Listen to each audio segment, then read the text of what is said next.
What's up, good people? Mark Holmes here, and as always, I want to say thank you all for watching, commenting, subscribing, and being part of the Joe Boo Sports Report. Without you guys, as well as you ladies, you know that this literally does not work. I hope everybody's having a great day. I am doing, I am so slow with this roof. I know y'all are laughing at me because I've been working on this roof for 2 weeks between pulling off all the old shingles and replacing all of the decking boards and stuff and getting these shingles on, but I'm 59 years old with bad knees, okay? I've had 6 knee operations and due for another one. So as long as it don't rain, we're okay. So I'm getting her done. I'm taking a break here. And I'm going to tell you why I think you should be happy that Dalvin Cook has been activated by the Dallas Cowboys, okay? I've been saying this for weeks here because the Cowboys make a lot of mistakes. And we as YouTubers and fans, we love to give our opinions, okay? And we make mistakes too, but see, the difference is we don't get called out on them because they didn't do the things we said they do. But I think it's a good thing to get Dalvin Cook some playing time now. I might have liked to have seen him maybe before the bye week. And the reason why I say this is, one, we're only averaging 77 yards per game, okay? You know, we've tried Rico, and he's a project guy. We've got Zeke, who we haven't really given that many carries. And then we've got, did I say Vaughn? Or Rico, I'm sorry. Rico has been, you know, he's been okay, but he's not Derrick Henry, and he's not a game breaker. He's more of to me, a second, third running back, a role-playing running back. We need a lead back that can get tough yards when the holes aren't there. And that's something Dalvin Cook has been in the past, where he's been a game breaker. I don't know what he has left in the tank, but with as bad as our running game being as it is, it would be good to get him out on the field and find out, A, can he give us a lift? And maybe he can. I don't know. Maybe he's washed. We don't know. That's the bottom line. I don't know last year with the Jets that he really got an opportunity to get going, because one thing about running backs is typically it takes them some time to get into the groove. You know, if you only get 3 or 4 carries, you're not getting into the groove of the game. And so you need to actually get some carries to get in the groove. When he got to the Jets, he was injured, and that team was just so screwed up. Aaron Rodgers went out the first, 4 plays of the season, and they just never were able to do anything offensively, and they were just screwed up. So when you see that he had 3.3 yards a carry, some of that was the circumstances that went along with it. Some of it, you know, with the team, as in the offensive line and lack of a passing game. Some of it may have been that he just got there and the team was completely screwed up and there's no chance of them doing anything. So it's kind of like, why kill myself? And some of it may be that he is an aging back. But it wasn't that long ago that he was 1,000+ yard running back on a yearly basis. So, you know, it's good to get him out there, if for no other reason to find out, was he worth signing? Now, the crazy thing is he's been on the practice squad, and any team out there could have signed him, and nobody did, which kind of makes you wonder, does everybody think that he's done, that he was not worthwhile? I mean, his contract's is like $400,000 or something like that. It's dirt cheap because he's a practice squad player.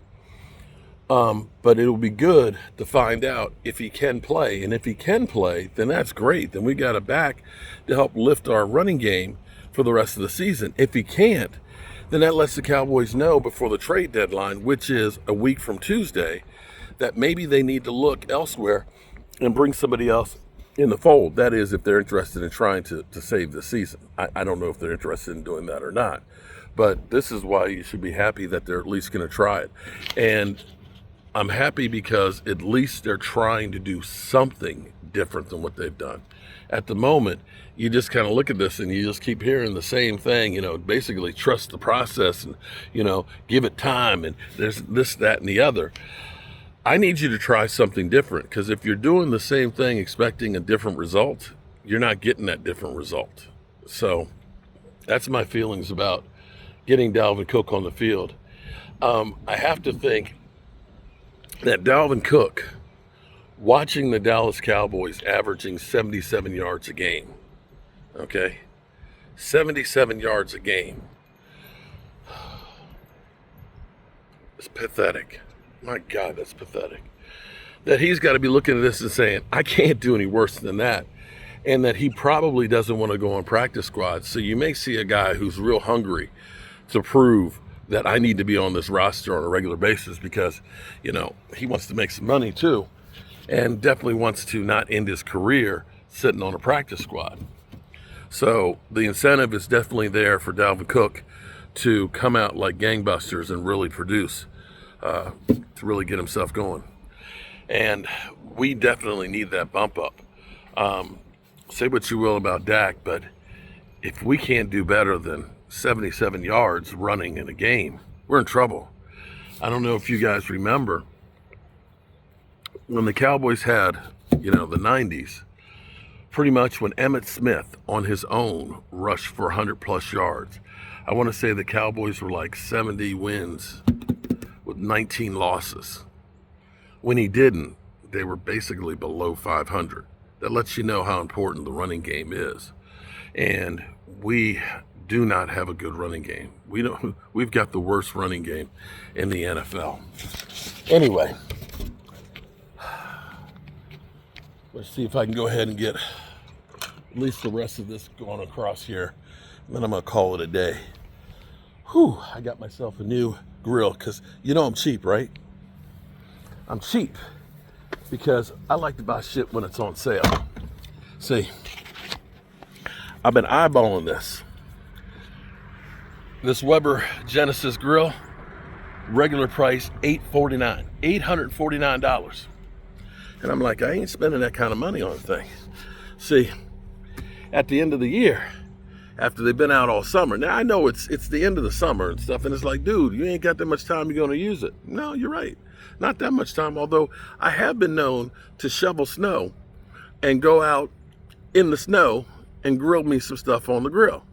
So for me, getting a really good one, and this Weber one, I got a Weber one that's just like this one, except it's got the sear burner on it. I've had that one for 4 years, and it looks like the day I bought it. So when you buy quality, Jerry, when you get quality, it does a lot more for you than the cheap shit.